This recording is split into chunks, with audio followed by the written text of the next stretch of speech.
લારી પર પાણીપુરી નથી ખાતી, એટલે લારી પર પાણીપુરી બંધ થાય. પછી હસબન્ડ સાથે બહાર જાય ને પાણી, ભાઈ એવી રીતે હું રસ્તા પર નહીં ઉભો રહું, એટલે બંધ થાય. પછી થોડી મોટી થાય, પ્રૌઢ થાય, મિત્રો બેનપણીઓ સાથે જાય, ત્યારે બેનપણીઓ એને એમ કે આપણે ક્યાંક બેસીને ખાઈએ, આવી રીતે આ ઉંમરે હવે લારી પર ક્યાં ઊભા રહેવું. પછી થોડી મોટી થાય, ગ્રેન્ડ મધર થાય, નાના નાના ગ્રેન્ડ ચિલ્ડ્રન હોય ને કે દાદી પાણીપુરી, એટલે છોકરાઓને લઈને જાય અને માજી એક બે પાણીપુરી ટેસ્ટ કરતા હોય અને સ્કૂટર પર કોઈક જતું હોય ને જુએ કે માજીને હજી ચટાકા છૂટતા નથી.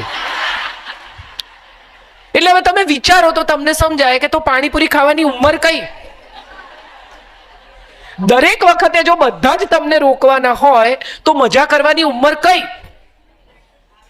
વાળ ધોળા થઈ જાય એટલે મજા નહીં કરવાની, વજન વધી જાય એટલે મજા નહીં કરવાની, અમુક ઉંમર થઈ જાય એટલે મજા નહીં કરવાની. હવે આ ઉંમરે શું?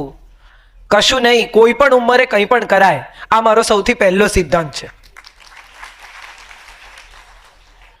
મોરારી બાપુ એક કથા વારંવાર કહે છે, સ્ટોરી, કે એક ભાઈ હતા, એને એમ થયું કે આ ઉપરવાળાએ કેવું જગત બનાવ્યું છે આટલું અદ્ભુત. એટલે દુનિયા જોતા જોતા ચાલે, આમ જુએ, ઝાડ જુએ, વૃક્ષ જુએ, પંખી જુએ, તો લોકો એને વિશે વાત કરવા માંડ્યા. સીધું જોતો જ નથી, ડાફોડિયા મારતો મારતો ચાલે છે. એટલે એણે નક્કી કર્યું કે છોડો, આ બધામાં ક્યાં પડવું, ઈશ્વર તરફ આપણું ધ્યાન રાખો, ઉપર જોઈને ચાલે. તો લોકો કે અહંકાર તો જુઓ, ઊંચું જ જુએ છે, નીચું જોતો જ નથી. ભલે ભાઈ, એણે નક્કી કર્યું કે આપણે ઊંચું જોવું જ નથી, આપણે નીચે જુઓ. નીચું જોઈને ચાલવા માંડ્યો. તો કે કોઈની સાથે નજર મિલાવા એવા કામ જ ક્યાં કર્યા છે. એણે નક્કી કર્યું કે છોડો, આંખે પટ્ટી બાંધો, આમે નહીં ને આમે નહીં. આંખે પટ્ટી બાંધી તો બધા કહે તો કર્યા બધાએ ભોગવવા જ પડે.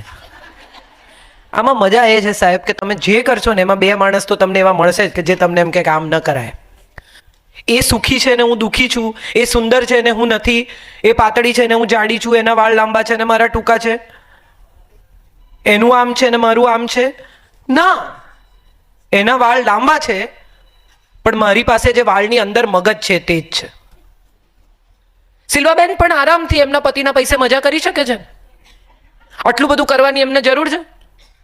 4 બ્રાન્ડ ખરીદે, સાંજ પડે મર્સિડીઝમાંથી ઉતરે, 5 બેનપણીઓ સાથે કોફી પીએ, દિવસ તો પૂરો થઈ જાય. અને છતાંય આટલું બધું કરે છે, ત્યારે અહીંથી એમના વિશે ઓળખ આપવામાં આવે છે. કેમ કરે છે? એવું શું છે એમની અંદર કે જેને માટે આ એમણે કરવું પડે? એવા ઘણા બીજા બિલ્ડર્સની પત્નીઓ નથી કે જેની કોઈ ઓળખ જ નથી. કોણ છો? તો કે મિસિસ ફલાણા ફલાણા છે. એમની ઓળખાણ જ છે કે મારા હસબન્ડ ફલાણા છે, હું એમની વાઈફ છું, એ જ એમની ઓળખ છે. મારો એક બહુ જ સારો ક્લાસનો, મારી સ્કૂલમાં મારી સાથે ભણેલો છોકરો છે. એ અમે એક દિવસ એરપોર્ટ પર મળી ગયા. એટલે મેં એને પૂછ્યું, મેં કીધું શું કરે અલ્પા? એની વાઈફનું નામ અલ્પા છે. મેં કીધું શું કરે અલ્પા? તો કે પૈસા વાપરે. આ એની પ્રવૃત્તિ છે દિવસ દરમિયાન. એની સામે આપણી પાસે એવા કેટલા લોકો છે કે જે લોકો પાસે પૈસા છે અને એનો સદુપયોગ કરે છે, જેમની પાસે બુદ્ધિ છે અને એનો સદુપયોગ કરે છે, જેમની પાસે આવડત છે અને એનો સદુપયોગ કરે છે. તમે શૈલુબેનનો વિચાર કરો, એમણે આ ગ્રુપ ચલાવવાની જરૂર છે? ના ચલાવે તો એને શું પોલીસ પકડી જાય? કેમ બેન તમે નથી ચલાવતા, આવું કોઈ કહે? અને છતાંય પૂરા પેશનથી, પૂરી લાગણીથી, પૂરા સ્નેહથી 10 વર્ષે ફરી એકવાર. અને સૌથી મજાની વાત મારે તમારી સાથે અહીંથી શેર કરવી છે, એમણે મને ના પાડી હતી પણ તોય મારે કરવી છે. આ કાર્યક્રમ એકચ્યુઅલી 3 વર્ષ પહેલા નક્કી થયેલો. એમણે મને પાર્ટલી એડવાન્સ પૈસા આપેલા. 3 વર્ષમાં એમણે એક વાર પણ ફોન નથી કર્યો કે બેન તમારી પાસે મારા પૈસા પડ્યા છે, હવે આ કાર્યક્રમનું શું કરવું છે. સજ્જનતા શબ્દ છે ને, એ માત્ર પુરુષ માટે નથી,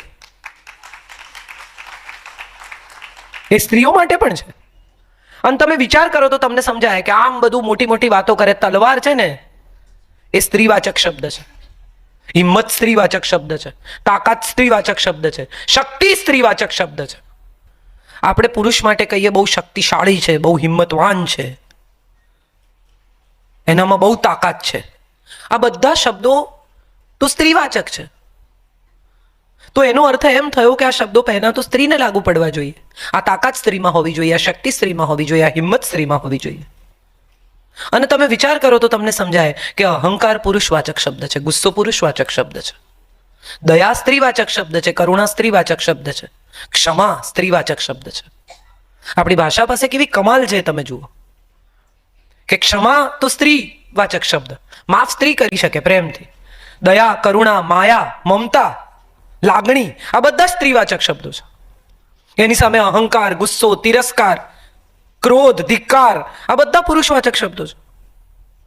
તો આ જે કંઈ આપણે અત્યારે બધા આમ સ્ત્રી સમાનતાના નારા લગાવીએ છીએ, એ લોકોએ બધાએ યાદ કરવું જોઈએ કે સિગરેટ પીવી, પેન્ટ પહેરવું, શરાબ પીવી, દલીલો કરવી, એ કોઈ પુરુષની બરાબર થવાની કોઈ પેલી જ નથી, રીત જ નથી.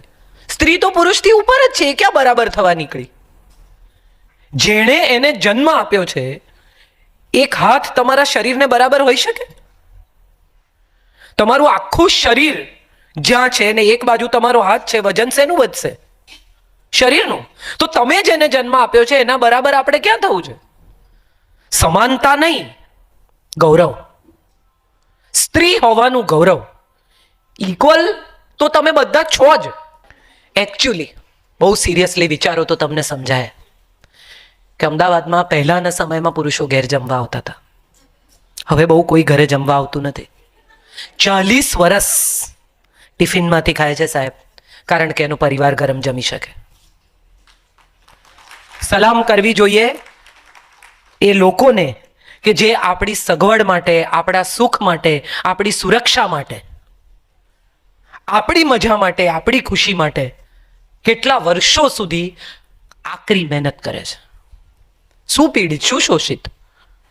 અને સ્ત્રીઓ તમે જુઓ, પુરુષોનું શર્ટ ફાટેલું હોય, સહેજ ગંજી અંદરથી ફાટેલું હોય, અને પત્ની એમ કે તમારે ગંજી ફાટેલું, કે કોણ જુએ છે?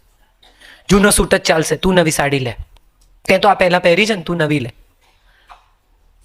કેટલા પુરુષો એવા છે કે જે પત્ની માટે દાગીનો ખરીદે, એને પોતાના માટે કોઈ દાડો સોનાની ચેઇન ખરીદી નથી.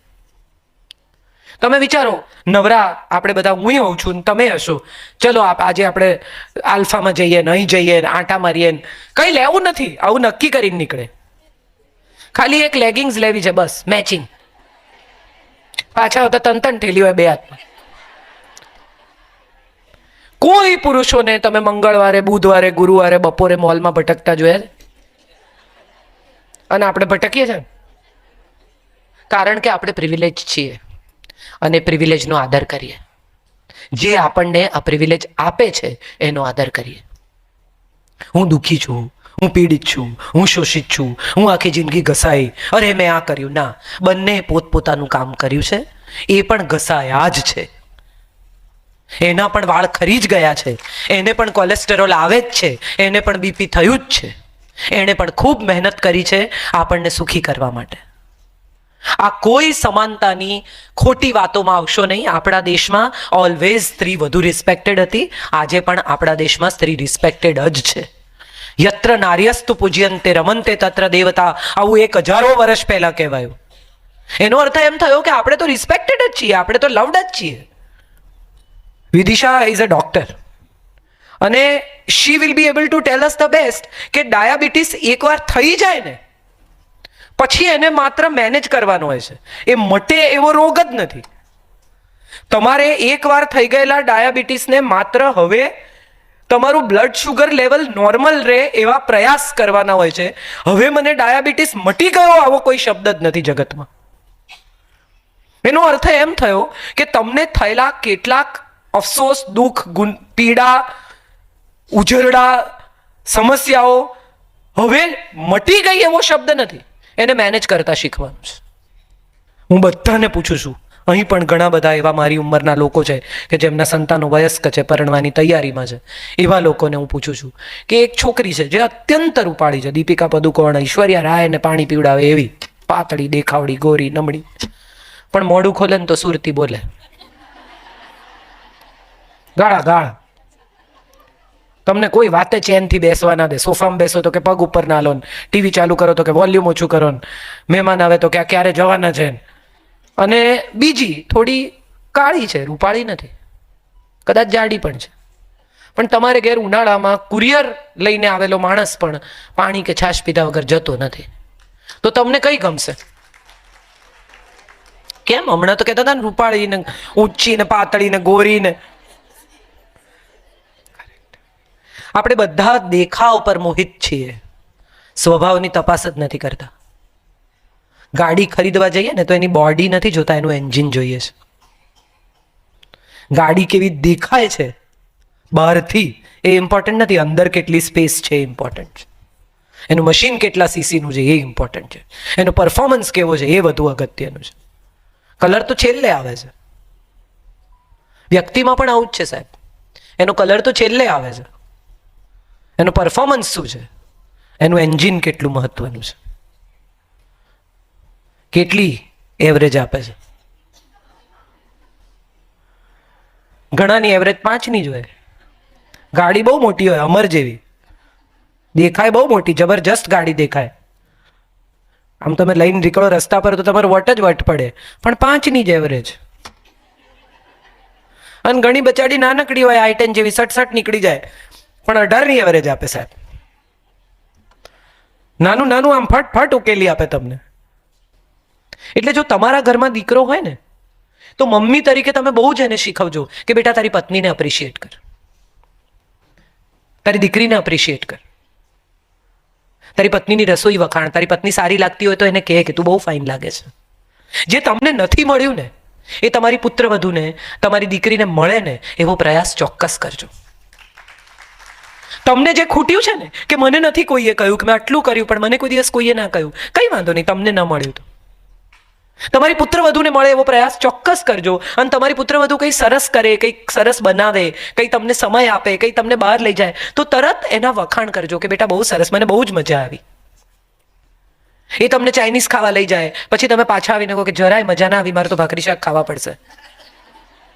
એને પણ દુઃખ થશે. તમને જે દુઃખ થયું હતું ને આજથી 25 વર્ષ પહેલા, એ હવે એને થયું. તમે દુઃખ ટ્રાન્સફર કર્યું, નહીં કરો.